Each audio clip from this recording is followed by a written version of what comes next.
people, I welcome you all to yet another session of The Hindu Analysis. मेरा नाम है विशिष्टा and you are here on the channel of Yes Academy for Law. तो भाई लोग आज हम क्या करने वाले हैं? आज हम पिछले 4 दिनों में क्या क्या हुआ वो डिस्कस करने वाले हैं.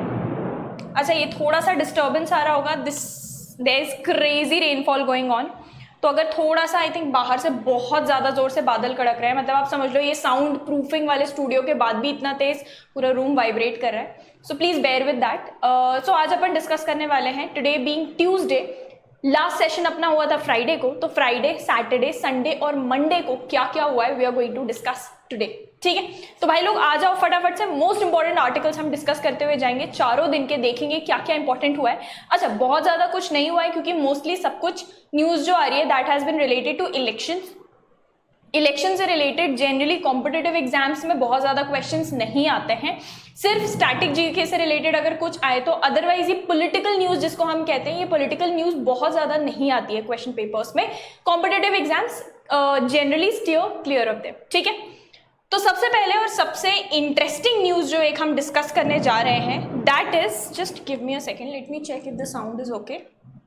या सो दैट इज एक स्टार्टअप है जिसका नाम है अग्निकूल. उन्होंने लॉन्च किया है दुनिया का पहला रॉकेट जो कि कंप्लीटली 3D प्रिंटेड इंजन के साथ था. 3D प्रिंटिंग आजकल बहुत ज्यादा जोरों शोरों से फेमस हो चुकी है. 3D प्रिंट को यूज करके कई सारे लोग घर तक बना ले रहे हैं, दीवारें एक. 3D प्रिंटिंग इज नथिंग, जैसे आप पेपर वगैरह प्रिंट करते हो उसके ऊपर आप 2D प्रिंट करते हो कोई पिक्चर. 3D प्रिंट इज कि आप इस तरीके से लेयर के ऊपर लेयर प्रिंट करते जाओ and you make an entire thing. तो आजकल 3D प्रिंटिंग से ऑलमोस्ट कुछ भी पॉसिबल है. इनफैक्ट इंडिया में ही बैंगलोर में पहला पोस्ट ऑफिस भी 3D प्रिंट करके बनाया गया था.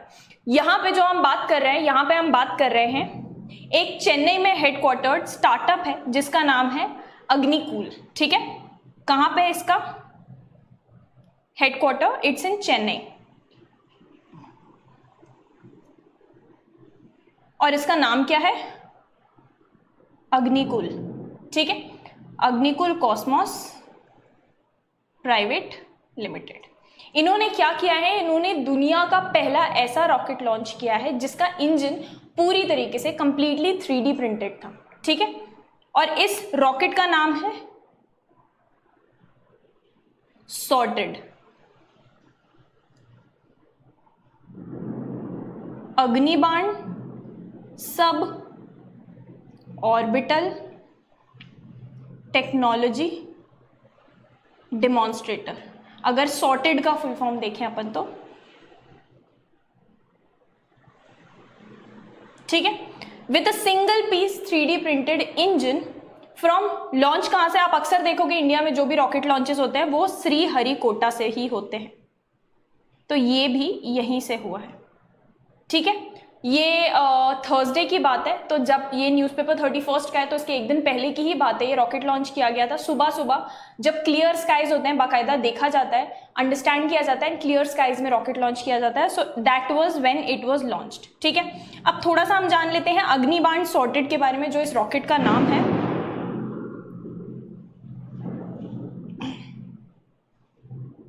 ये इंडिया का फर्स्ट लॉन्च है जो कि प्राइवेट लॉन्च पैड से हुआ है.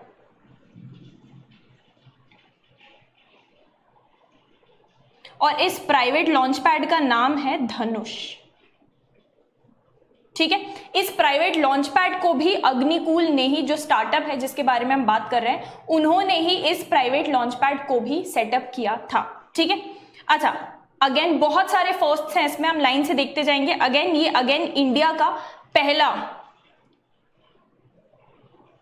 India's first semi cryogenic engine powered rocket launch है.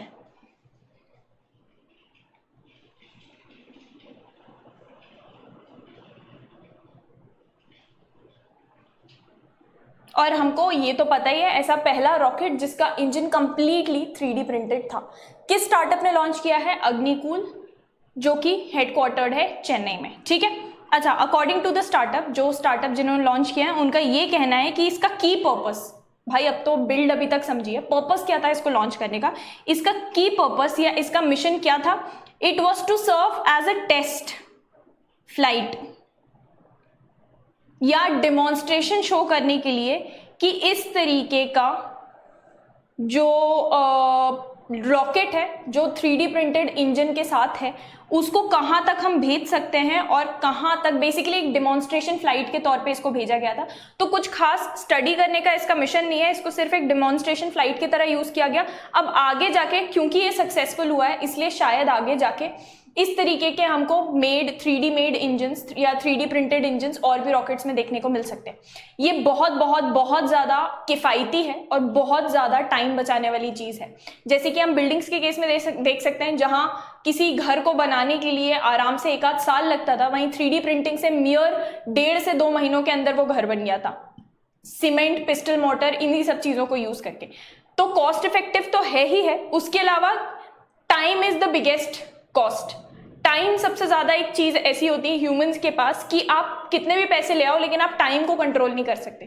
तो टाइम कोई भी चीज जो बचाती है ना वो ऑटोमेटिकली कॉस्ट इफेक्टिव हो जाती है। तो इस तरीके के रॉकेट प्रिंटिंग अगर सक्सेसफुल होती है इन द लॉन्ग रन तो ये बहुत ज्यादा कॉस्ट इफेक्टिव, क्यों? क्योंकि ये टाइम इफेक्टिव होगी। ठीक है, so this is very important. अच्छा, कुछ चीजें हम 3D प्रिंटिंग के बारे में देख लेते हैं। 3D प्रिंटिंग को अक्सर बोला जाता है एडिटिव मैन्युफैक्चरिंग, एडिटिव मैन्युफैक्चरिंग, ठीक है, या AM। ये एक इमर्जिंग टेक्नोलॉजी है क्योंकि पिछले 2-3 सालों में ही इमर्ज करके इतनी ज़्यादा निकल के आई है, इतने ज़्यादा यूज में आई है। So it is still an emerging technology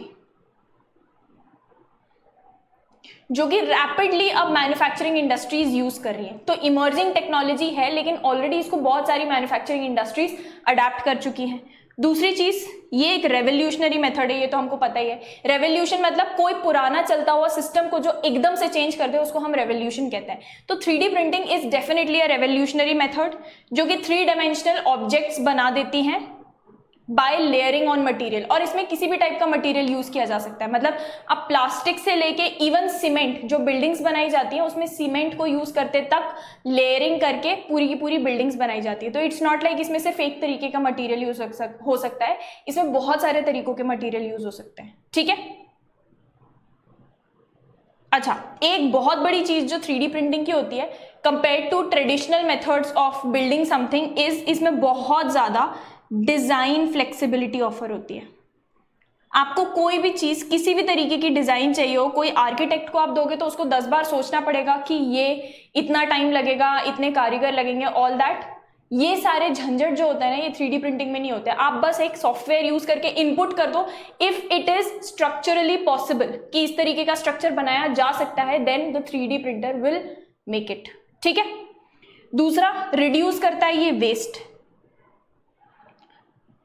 आप जब वहां पे डिजाइन डालते हो ना, आपको एग्जैक्टली क्या चाहिए तो वो आपको एग्जैक्ट मटेरियल बता देता है कि इतने मटेरियल की जरूरत है, आप उसमें इनपुट करते हो and you have your structure. तो रिडक्शन ऑफ वेस्ट बहुत बड़े अमाउंट में यहाँ पे हो जाता है। एंड तीसरा, कॉम्प्लेक्स जियोमेट्रिक स्ट्रक्चर्स, अगेन जो आर्किटेक्ट या मैन्युफैक्चरिंग इंडस्ट्रीज के लिए उतना ज्यादा पॉसिबल नहीं होता, वो सब अब कंप्यूटर की वजह से पॉसिबल है। तो यहाँ पर एक और चीज, एक और बेनिफिट आ जाता है, that is complex geometrical structure. आप बोलो 3D प्रिंटर को कि मुझे इस तरीके का स्ट्रक्चर चाहिए जिसमें नीचे सर्कल हो, उसके ऊपर बिल्ड हो के हेक्सागन हो और उसके ऊपर फिर ऐसा कुछ स्क्वायर करके, अगर वो पॉसिबल है ज्योमेट्रिकली एंड फिजिक्स में, अगर वो पॉसिबल है कि वैसा स्ट्रक्चर बन के सस्टेन कर सकता है, तो the 3D printer will make it. ठीक है, चलो, अच्छा, ये सारी चीजें 3D प्रिंटिंग टेक्नोलॉजीज को हम और भी ज्यादा आगे बढ़ा रहे हैं, खासतौर पे under make in India initiative. Make in India initiative को इस साल 10 साल हो चुके हैं। 2014 में लॉन्च किया गया था मेक इन इंडिया इनिशिएटिव, हमारे इंडिया के सेकेंडरी सेक्टर या जिसको हम मैन्युफैक्चरिंग सेक्टर कहते हैं उसको आगे बढ़ाने के लिए। ठीक है, सो सिंपल सी बात है यहाँ पर कि जो स्टार्टअप है जिसका नाम है अग्निकूल, उन्होंने लॉन्च किया है दुनिया का पहला ऐसा रॉकेट जिसका इंजन कंप्लीटली 3D प्रिंटेड था। यहाँ पे आप पिक्चर में देख भी सकते हैं, बाकायदा ये रॉकेट लॉन्च होता हुआ दिख रहा है। फ्रॉम किस जगह से हुआ था? This was launch from Sriharikota. ठीक है, रॉकेट का नाम क्या है वो भी हम देख चुके हैं। इसका नाम है अग्निबाण सॉर्टेड या अग्निबाण सब ऑर्बिटल टेक्नोलॉजी डिमॉन्स्ट्रेटर। ठीक है, इनकेस आपसे पूछ लिया जाए Agnikul and Agnibaan, very easy to remember. Startup का नाम है अग्निकूल और रॉकेट का नाम है अग्निबाण सॉर्टेड। ओके, चलो moving on to the next important news.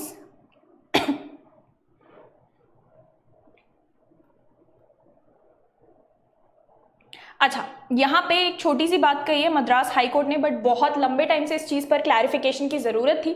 देखो, ऑलरेडी ना एक लॉ एग्जिस्ट करता है 1994 में, जो कि आया था, जो आप यहाँ पे देख सकते हैं, जिसका नाम था transplantation of human organs and tissues act 1994। अब इस एक्ट के वर्डिंग या लैंग्वेज के अकॉर्डिंग आज तक क्या फॉलो होता आ रहा था कि जो भी नॉन रिलेटेड लोग रहते हैं, जैसे मान लो किसी इंसान का एक्सीडेंट हो गया या कुछ भी उसको बीमारी हो गई जिसके वजह से उसको ऑर्गन डोनेशन की जरूरत है।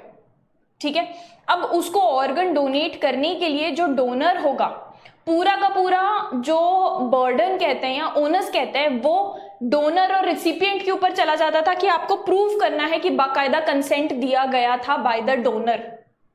इस वजह से बहुत ज्यादा अमाउंट में क्या हो रहा था कि जो नॉन रिलेटेड पार्टीज होते थे, मतलब बेसिकली रिश्तेदार दोस्त वोस्त से बाहर के लोग होते थे, अनरिलेटेड लोग जो डोनर के तौर पे ऑर्गन डोनेट करते थे, उनके लिए बहुत मुश्किल हो जाता था। और जो रेसिपिएंट होते थे, जो ऑर्गन जिनको जरूरत होती थी, उनके लिए एक्सेप्ट करना भी बहुत मुश्किल हो जाता था, क्योंकि ये कंसेंट एस्टैब्लिश करने में मुश्किल हो जाती थी। तो यहाँ पे हाई कोर्ट ने क्लैरिफाई किया है कि इस एक्ट को लाने का पर्पस कभी भी ये नहीं था कि जो नॉन रिलेटेड डोनर्स हैं या रेसिपिएंट्स हैं उनके ऊपर ही तुम बर्डन डाल दो कि भैया तुम ही कंसेंट प्रूव करो। तो यहाँ पे क्लैरिफाई करते हुए मद्रास हाईकोर्ट ने एक बहुत छोटी सी चीज की है, यहाँ पर पूरा बर्डन ऑफ प्रूविंग कि कंसेंट था या नहीं ये डाल दिया है ऑन द अथॉरिटीज, कि आप ये शो करो, अगर इस बात पे बात आ जाए बाद में, तो आपकी जिम्मेदारी है शो करना देयर वाज प्रॉपर कंसेंट, और कोई पैसों का लेन देन या पैसों के एक्सचेंज में कोई भी ऐसी चीज जो पैसों की तरह यूज की जा सकती है उसका लेन देन नहीं था। मतलब ऑर्गन की खरीदी बेची नहीं चल रही थी यहाँ पे। This was a genuine case of donation and reception. ठीक है, सिंपल सी बात कही। तो यहाँ पे वही बोल रहा है कोर्ट कि consent given by donor even if she is not related to the recipient must be accepted by the authorities या authorisation committee at its face value. अगर कंसेंट मिल रहा है तो उसको at its face value accept करना पड़ेगा, unless ये प्रूव किया जा चुका है या ये दिखाया जा सकता है कि देयर इज मनी और money is worth having changed hands. अगर ऐसा कुछ दिख रहा है कि ऑर्गन्स की तस्करी टाइप की कुछ चल रही है, जब तक ये प्रूव नहीं हो जाता तब तक अगर डोनर और रेसिपिएंट अपना कंसेंट दे रहे हैं तो आप उसको फेस वैल्यू पर एक्सेप्ट करेंगे। This was the basic thing. ठीक है, अच्छा, यहां पे इस चीज से क्या हुआ है, इससे बर्डन ऑफ प्रूफ शिफ्ट हो गया है फ्रॉम डोनर या recipient to the authorisation committee. ठीक है, बहुत सिंपल सी बात है यहां पे।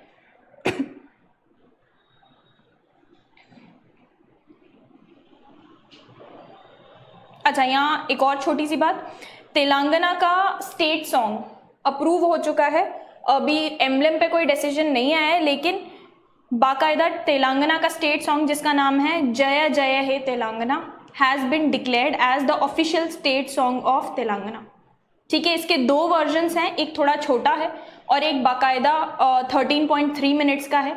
ये दोनों ही अप्रूव किया है स्टेट के चीफ मिनिस्टर ने, जिनका नाम है ए रेवंत रेड्डी। ठीक है, उन्होंने थर्सडे को ही अनाउंस किया था ये।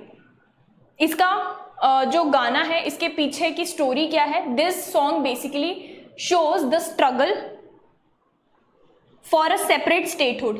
तेलंगाना और आंध्र प्रदेश फाइनली सेपरेट हुए थे 2014 में, बट ये सेपरेट स्टेट पाने की कोशिश कई डेकेड से चल रही थी, जो फाइनली फिर 2014 में जाके सक्सेसफुल हुई। आंध्र प्रदेश बाइफर्केशन एक्ट आया एंड देन तेलंगाना आंध्र प्रदेश से सेपरेट किया गया था। तो उसी स्ट्रगल के पीछे की कहानी इस स्टेट सॉन्ग में डिपिक्ट की गई है, जिसका नाम है जय जय हे तेलंगाना। ठीक है,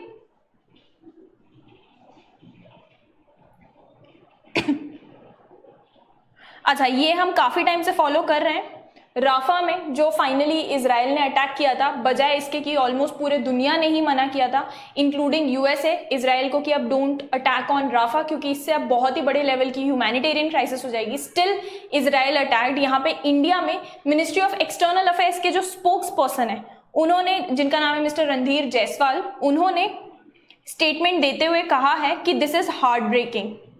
हम जनरली आप देखें तो या तो इंडिया न्यूट्रल स्टांस मेंटेन करता है या कुछ कुछ जगहों पे हमने इजराइल का साथ भी दिया है because we have had good relations with Israel, ठीक है। बट फाइनली यहाँ पर इंडिया ने भी बोल दिया this is heart breaking because जो अभी आप देख रहे होंगे काफी ज्यादा ट्रेंड कर रहा है ऑल आइज ऑन राफा। ये क्यों कर रहा है? बिकॉज इजराइल ने एक सिविलियन टेंट वाले एरिया में, जहां उनको इन्फॉर्मेशन मिली कि हमास के मिलिटेंट्स छुप के बैठे हैं, वहां पे मिसाइल गिराई थी, जिस मिसाइल की वजह से 45 innocent people, civilians including children have died. तो इस चीज के ऊपर दुनिया में बहुत ज्यादा हल्ला और शोर शराबा मच चुका है कि अब ये हद हो रही है, अब सिविलियंस और कितना ज्यादा सफर करें। पूरे देश से भाग भाग कर वो एक जगह पर इकट्ठे हुए थे और उस जगह पर जहां वो, मतलब आप समझ लो इतनी कम एरिया है उस जगह पे कि 1-1.5 लाख लोग रह सकते हैं, वहां पे 10 लाख से ज्यादा लोग टेंट्स में रह रहे थे, वहां पर भी अटैक किया गया है। सो that is why the entire world has raised voice including India.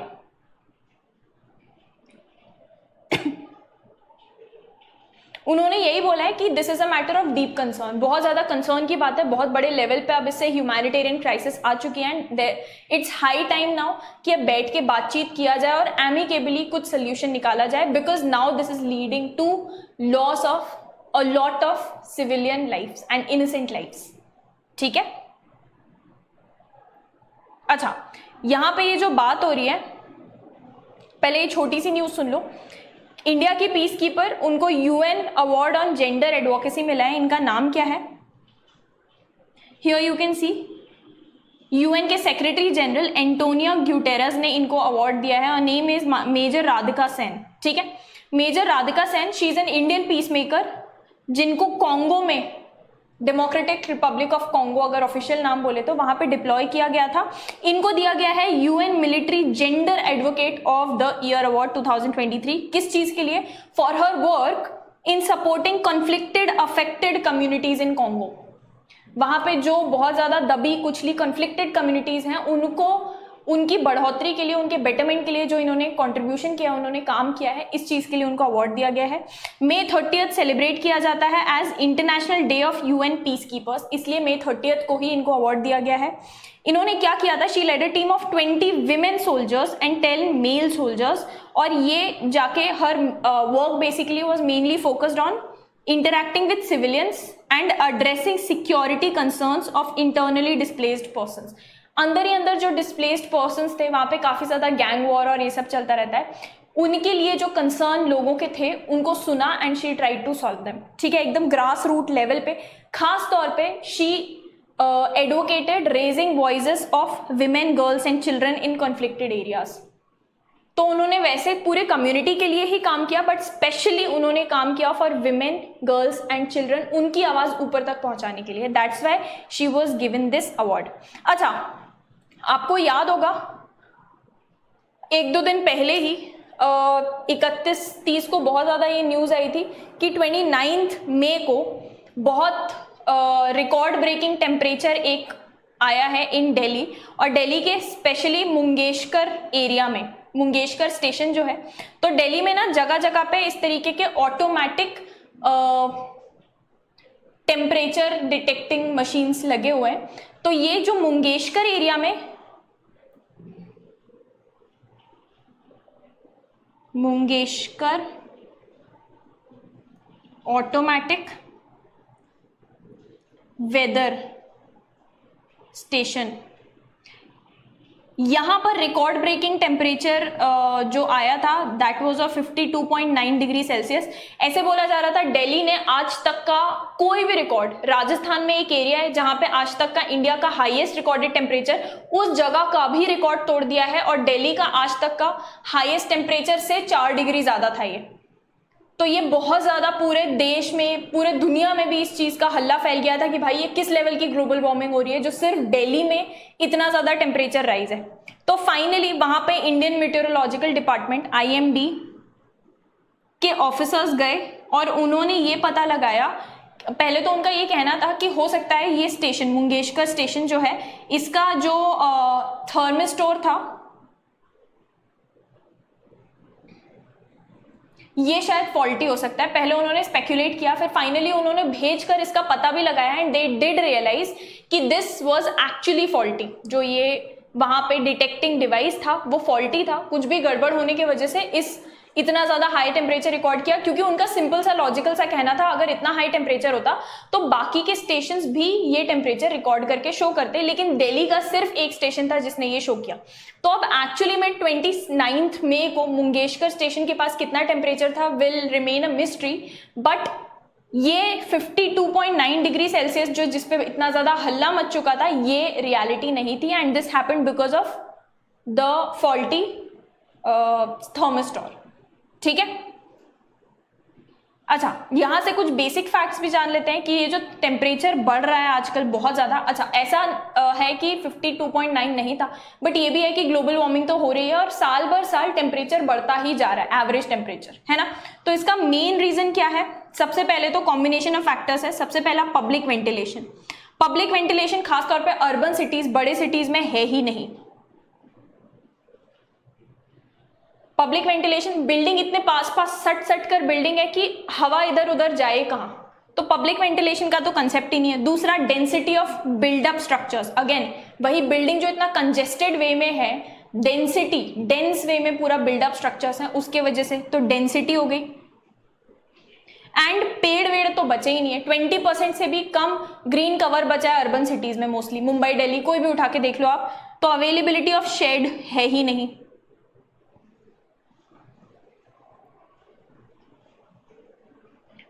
So these are the major reasons कि ये इतना ज्यादा टेम्परेचर क्यों बढ़ रहा है। ठीक है,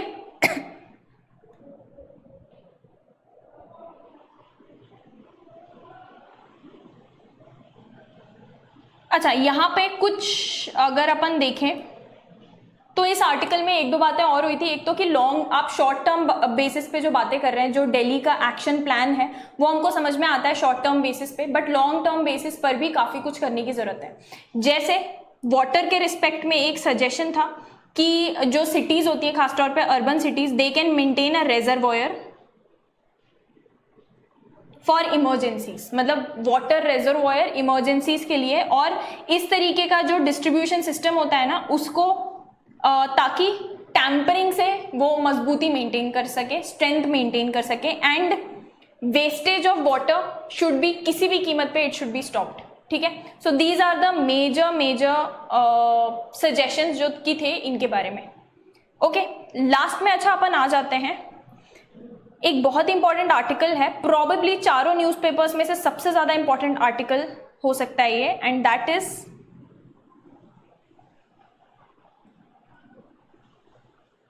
does the model code of conduct need legal teeth. अभी इस इलेक्शन में खास तौर पे और ऑलमोस्ट हर इलेक्शन का ही ये ट्रेंड है कि इलेक्शन कमीशन को बहुत ज्यादा हद तक बोला जाता है कि ये अब घायल बूढ़ा टाइगर से लेकर कि दे हैव नो टीथ, मतलब वो सिर्फ डांट सकते हैं, बोलता है ना bark, all bark no teeth, मतलब वो जितना चाहे बोलते बस हैं, there are all words and nothing for action. तो इलेक्शन कमीशन को काफी ज्यादा ये बोला जाता है, इसी के चलते बोला जा रहा है क्या मॉडल कोड ऑफ कंडक्ट जो इलेक्शंस के टाइम पे लगाया जाता है, जो रेगुलेट करता है कि पार्टीज किसके अकॉर्डिंग एक्ट करेंगी, क्या नहीं करेंगी, क्या इनको लीगल बैकिंग की जरूरत है, लीगल टीथ, मतलब क्या इनको इस इतने स्ट्रेंथ या पावर उनको देना चाहिए कि अगर कोई पार्टी इसके अगेंस्ट जाती है, मॉडल कोड ऑफ कंडक्ट के अगेंस्ट जाती है, तो उनके अगेंस्ट कुछ स्ट्रिक्ट एक्शंस लिया जा सकता है लीगली, उसका मतलब होता है लीगल टीथ। ठीक है, तो यहाँ पे बात हो रही है रिसेंट ईयर्स में, स्पेशली ड्यूरिंग अभी वाले जो लोकसभा इलेक्शंस का कैंपेन देखा जा रहा है, उसमें बहुत ज्यादा इलेक्शन कमीशन ऑफ इंडिया को बहुत ज्यादा एक्यूज और क्रिटिसाइज किया गया है, उनको बोल के कि दे आर एक्सट्रीमली इनइफेक्टिव।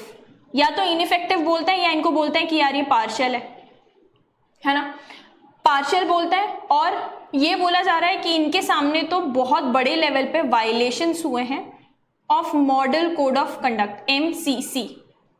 ठीक है, तो MCC सबसे पहले होता क्या है भाई, एक सीधा सा डॉक्यूमेंट होता है कि जो इलेक्शन कैंपेन के ड्यूरिंग पॉलिटिकल पार्टीज अपने आप को किस तरीके से कंडक्ट करेंगी, क्या करना अलाउड है, क्या करना अलाउड नहीं है, ये सारी चीजें इस डॉक्यूमेंट में दी जाती हैं. This is basically MCC. ठीक है. अच्छा, MCC ऑपरेशनलाइज कब होता है, कब से इन इफेक्ट आता है वो? तो it comes into operation from the date on which, जिस दिन भी इलेक्शन शेड्यूल अनाउंस हो जाता है, और तब से लेके कब तक चलता है, till the date of result. तो जैसे 4 जून को रिजल्ट आना है, उस दिन तक मॉडल कोड ऑफ कंडक्ट लागू रहेगा, इन इफेक्ट रहेगा. ठीक है. इस मॉडल कोड ऑफ कंडक्ट के अकॉर्डिंग कुछ कुछ चीजें देख लेते हैं, जैसे कि जो भी गवर्नमेंट होती है वो अनाउंस नहीं कर सकती कोई भी फाइनेंशियल ग्रांट्स कि आप हमको वोट दो, हम आपको 10 लाख रुपए देंगे, इस तरीके के. कोई भी कंस्ट्रक्शन ऑफ रोड्स हो गया या कोई भी इस तरीके की फैसिलिटीज, ये अनाउंस नहीं कर सकती. ठीक है. कोई भी इस तरीके का पब्लिक ऑफिसेस में या गवर्नमेंट में एड हॉक मतलब temporarily for the time being किसी ऑफिसर को या किसी को अपॉइंट कर लेना, ये सब अलाउड नहीं है under model code of conduct. ठीक है. अच्छा, बात कहां पे आ रही है, प्रॉब्लम कहां पे आती है, मॉडल कोड ऑफ कंडक्ट का ना कोई स्टैट्यूटरी बैकिंग नहीं है, कोई ऐसा लॉ नहीं है जो इसको बैक करे, जो इसको प्रॉपर बैकिंग प्रोवाइड करे. So no statutory backing. इसका एनफोर्समेंट और ये चीज कि भाई ये स्ट्रिक्ट तरीके से फॉलो हो, पूरा का पूरा it falls to election commission. और अगर इलेक्शन कमीशन ही ढीली पड़ जाए तो मॉडल कोड ऑफ कंडक्ट को कोई मानने को राजी नहीं रहता. इसलिए the entire point of the article is कि क्या मॉडल कोड ऑफ कंडक्ट को लीगल टीथ, लीगल बैकिंग की जरूरत है, जिससे इलेक्शन कमीशन भी ऑब्लिगेटेड हो जाए कि यार ये ब्रेक किया है किसी पॉलिटिकल पार्टी ने, कोई एक रूल या कोई भी रेगुलेशन अंडर MCC अगर ब्रेक किया है तो हमको एक्शन लेना ही पड़ेगा क्योंकि ये लॉ में लिखा हुआ है. और क्योंकि अभी कोई स्टैट्यूटरी या लीगल बैकिंग नहीं है मॉडल कोड ऑफ कंडक्ट की, इसलिए उसको बोला जाता है it is completely without teeth. ठीक है. So this is the entire point of the article. यही बोला जा रहा है बेसिकली आर्टिकल में. मॉडल कोड ऑफ कंडक्ट को अगर हम देखें तो बहुत बार रिवाइज भी किया जा चुका है, जैसे कि 1979 में एक बार रिवाइज किया गया था, लास्ट टाइम इसको 2014 में रिवाइज किया गया था. तो टाइम टू टाइम रिवाइज किया जाता है, बट फिर भी अभी भी कोई उसका लीगल बैकिंग नहीं है, और इसका एनफोर्समेंट काफी ज्यादा इनकंसिस्टेंट और इनएडिक्वेट देखा गया है. Again for the same reason कि कोई स्टैट्यूटरी या लीगल बैकिंग नहीं है उसकी. ओके, चलो भाई लोग, coming on to the next newspaper. यहां पे सेम उसी का फॉलो अप करते हुए जो बात हो रही है, जो हमने पिछले उसमें किया था बात, दैट इज हीट वेव. और यहां पे एक बात जो हो रही है वो हो रही है अर्बन हीट आइलैंड्स की. And this is the entire thing. Heat bagged Chennai can set an example for India. तो यहां पे बोला गया है द ईयर 2023, ये तो हम सबको पता है, हैज बीन बाय फार, मतलब भले 52.9 डिग्री ना हुआ, still it has been by far the hottest ever recorded to a recent World Meteorological Organization report. Global average temperature 1.45 degree Celsius higher था, जो प्री इंडस्ट्रियल एरा मतलब 1980 से पहले होता था, उसके कंपैरिजन में अभी एवरेज टेम्परेचर 1.45 डिग्री ज्यादा था and almost touching 1.5 degree limit, जो कि पेरिस अग्रीमेंट ने ऑलरेडी सेट की है. साइंटिस्ट ऐसा प्रेडिक्ट कर रहे हैं कि 2024 कुड बी सिमिलर, मतलब धीरे धीरे करके ये बढ़ता ही जा रहा है. यहाँ पे कंसेप्ट आता है जो आप ऑलमोस्ट हर द हिंदू के आर्टिकल में देखेंगे पिछले कुछ टाइम में, is urban heat island. Urban heat island basically ये बोला जा रहा है कि in cities this problem is increased by a phenomena जिसको अर्बन हीट आइलैंड बोला जा रहा है, इफेक्ट. तो ये पूरा का पूरा एक इफेक्ट है जिसको नाम ही दे दिया गया है, जो खासतौर पर अर्बन सिटीज में देखा जाता है. ये किस वजह से होता है? बेसिकली इनका कहना यह है कि आप कोई और एरिया में, रूरल एरिया, वहां सब चले जाओ तो वहां भी टेम्परेचर इंक्रीज हो रहा है, लेकिन खास तौर पे अर्बन सिटीज में अगर आप जाओगे तो वहां पे एक फिनोमेना देखा जाता है जिसको अर्बन हीट आइलैंड कहते हैं.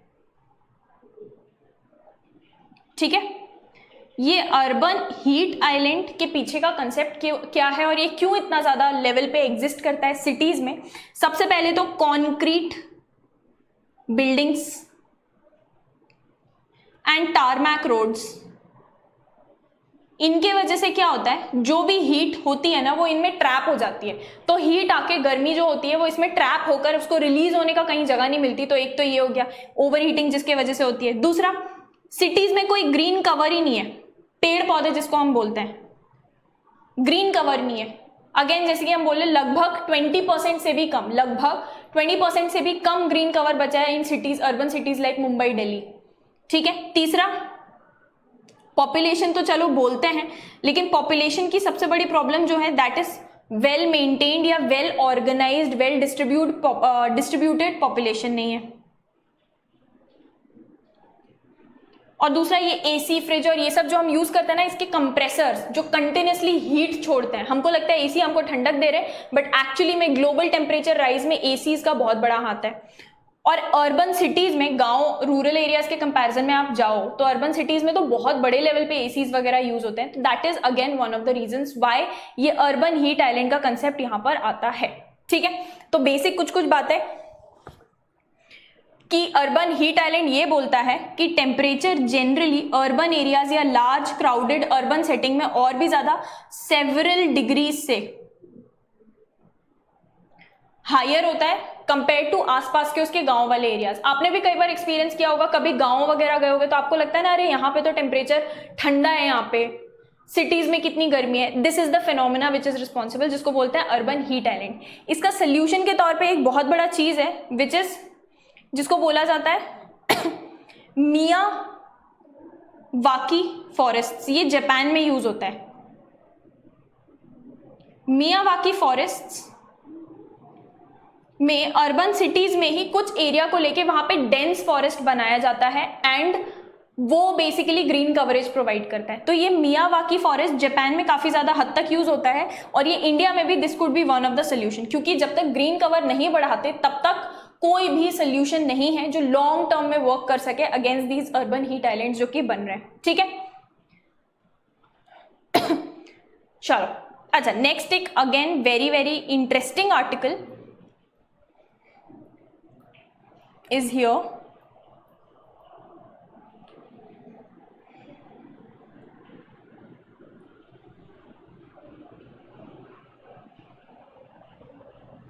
This one. तो यहाँ आसाम में बेसिकली क्या हो रहा है, आसाम में जो नॉर्थ ईस्टर्न फ्रंटियर रेलवे है वो एक नेशनल पार्क के बीच में से बाइफरकेट करते हुए ट्रांसमिशन लाइन डाल रही है। ठीक है। तो अब ये जो नेशनल पार्क को बाइफरकेट दो हिस्सों में बांट देगा, इसके वजह से प्रॉब्लम क्या आ रही है, आसाम में एक स्पीशीज ऑफ एप रहते हैं। ठीक है। दुनिया में total 20 he species of app exist करते हैं, जिनमें से एक आसाम में है जिनका नाम है गिबन। ठीक है। तो इनका जो प्राइमरी हैबिटेट है, रहने की जगह है, वो आसाम का ये वाला नेशनल फॉरेस्ट है। अब ये जो रेलवे लाइन डल रही है, ट्रांसमिशन लाइन डल रही है डिवाइड करते हुए, इसकी वजह से क्या होगा, जो गिबन्स इस साइड पे रह जाएंगे, इस साइड पे वो वेस्ट में नहीं जा पाएंगे, और वेस्ट में जो रहेंगे वो ईस्ट में नहीं जा पाएंगे, क्योंकि मेनली ये इधर से उधर ना पेड़ों की कैनपी या टहनी से लटक लटक के जाते हैं।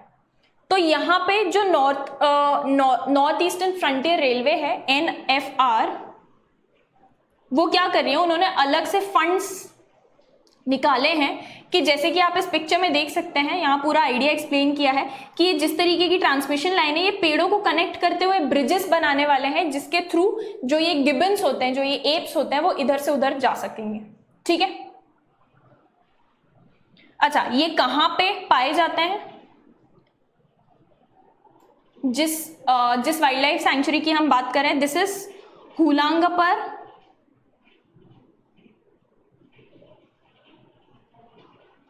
Gibbon sanctuary. ये Jorhat district, pardon my pronunciation, जो कि जोरहाट डिस्ट्रिक्ट में है। एंड ये गिबन स्पेसिफिकली अगर हम बात करें, एप्स की बात करें, तो कौन से स्पीशीज हैं या कौन से स्पेसिफिकली एप्स हैं जो आसाम में पाए जाते हैं, इनका नाम है hoolock gibbon. They are one of the only 20 species of apes जो पूरे दुनिया में एग्जिस्ट करते हैं, उनमें से एक हुलॉक है जो आसाम में पाई जाता है। तो ये ऑलरेडी काफी हद तक एंडेंजर्ड है। ठीक है। And it is the only species of ape found in India. India में सिर्फ आपको यही मिलेंगे और आसाम में ही मिलेंगे। तो they are the only species of ape found in India. ज्यादातर टाइम आपको ये Bangladesh, north eastern India, Myanmar, south western China, यहां सब पे पाए जाते हैं। ये smallest and fastest of all apes इनको माना गया है। ठीक है। और एक और इंपॉर्टेंट चीज कि इनको बोला जाता है they are endangered. Okay, IUCN status, IUCN red list में आते हैं ये, सो दे आर एंडेंजर्ड। तो इनको तो प्रोटेक्ट करने के लिए और भी ज्यादा जिम्मेदारी बनती है। ओके, ईस्टर्न हुलॉक गिबन नाम है इनका। So guys that was all from first का न्यूज़पेपर। फटाफट से सेकंड पे आ जाता है। सेकंड पे बहुत छोटी छोटी चीजें इंपॉर्टेंट है।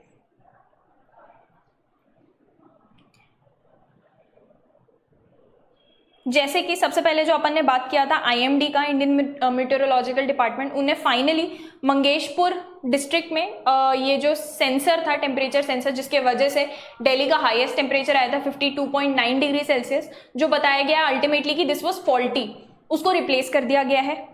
ठीक है। And second, justice Hima Kohli, एक gender sensitisation and internal complaints panel बनाया गया है सुप्रीम कोर्ट में, उसको हेड करने वाली है। And this is a very important thing which has happened in Supreme Court, especially in the background of 2019 में क्या हुआ था, सुप्रीम कोर्ट स्पॉटलाइट में आया था व्हेन अ वुमेन एम्प्लॉय, उन्होंने अक्यूज किया था उस टाइम पे जो चीफ जस्टिस थे, imagine the chief justice of India, justice Ranjan Gogoi को, ऑफ सेक्सुअली हरासिंग हर। उसमें इंटरनल कंप्लेंट्स कमिटी बैठी थी, अल्टीमेटली कुछ निकल के नहीं आया, बट स्टिल ये दिख गया एक तरीके से कि supreme court is not a safe working environment for women. ठीक है। तो इस इंटरनल कंप्लेंट्स कमिटी को बनाने का इंटायर पॉइंट इस तरीके का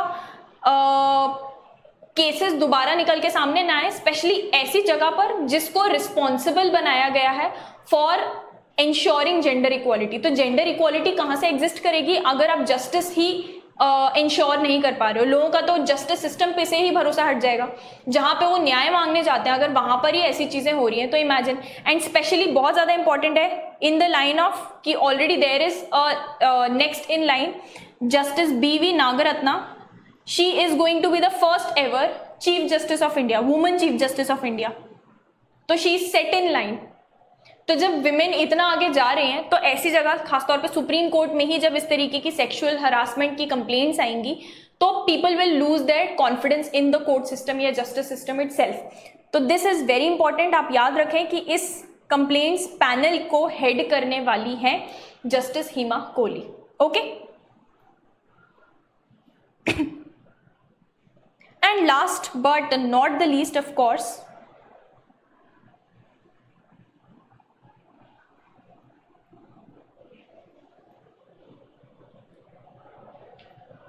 यहाँ पे पहले ही पेज पे आया है दिल्ली के chief minister Arvind Kejriwal. He has gone back to jail after 21 day bail उनको जो दी गई थी इलेक्शन कैंपेनिंग करने के लिए। उन्होंने सेल्फ सरेंडर किया है, जिसके बाद उनको जुडिशियल कस्टडी में डाल दिया गया। और उनका ये कहना है पार्टी वर्कर से, वो ये कह के गए कि I am going back to jail not because I was involve in corruption but because I raised voice against dictatorship. उन्होंने ये बोला कि मैं जेल वापस इसलिए नहीं जा रहा हूं सरेंडर करके क्योंकि मैंने करप्शन किया था, बल्कि इसलिए क्योंकि मैंने अपनी आवाज उठाई, आवाज बुलंद की अगेंस्ट उनके हिसाब से जो डिक्टेटरशिप थी। ठीक है। उन्होंने यहां पर एग्जाम्पल बहुत ही बड़ा देते हुए ये भी कहा है कि I do not know what they will do to me in jail. मुझे नहीं पता वो मेरे साथ जेल में क्या करेंगे, but we are disciples of Bhagat Singh. हम भगत सिंह के डिसाइपल्स हैं, उनके फॉलोअर्स हैं।